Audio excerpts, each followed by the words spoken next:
Hi, Bill Felber again for CZAT. I'm at the 8th Annual Conference, International Conference on Emerging Zoonoses, and I'm speaking with Dr. Peter Palese. Dr. Palese is from the Mount Sinai School of Medicine and the Icahn School at Mount Sinai in New York City, and he is an internationally recognized expert on the subject of influenza, and he's been presenting here at the conference on influenza.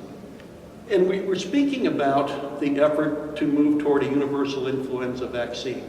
Dr. Palese, I wonder if you could tell me how that process is going and what progress we're making. So influenza is a serious disease causing a lot of morbidity and mortality, despite the fact that we do have a fairly good vaccine.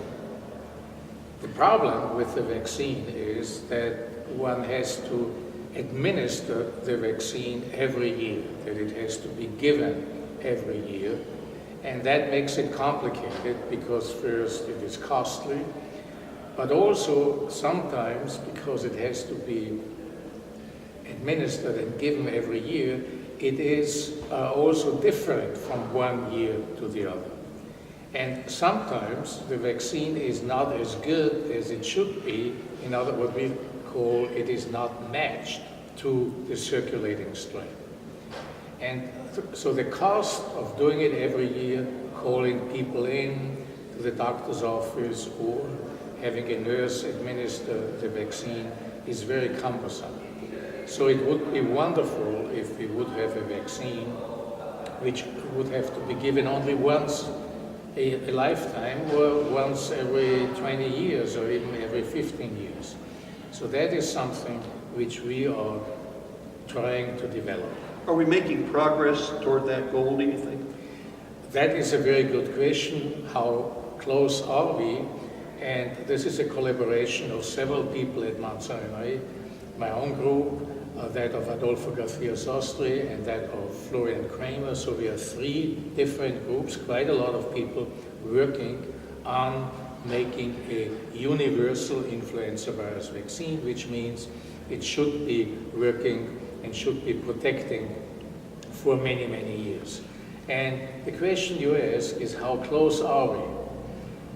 We are doing very well in animal models, and these models are good. The mouse, ferrets, guinea pigs, and in those systems, we can make such a universal vaccine. But the big question is whether it will really work in humans, work in the patient. And that can only be answered by going into humans, into a phase 1 trial, and we are poised to go into such a phase 1 trial by the end of 2017. Well, that's great news. I wonder if you would tell us what those of us who are not scientists ought to keep in mind most significantly about influenza and about the efforts in that regard. Yeah. So influenza is a disease which we all know it.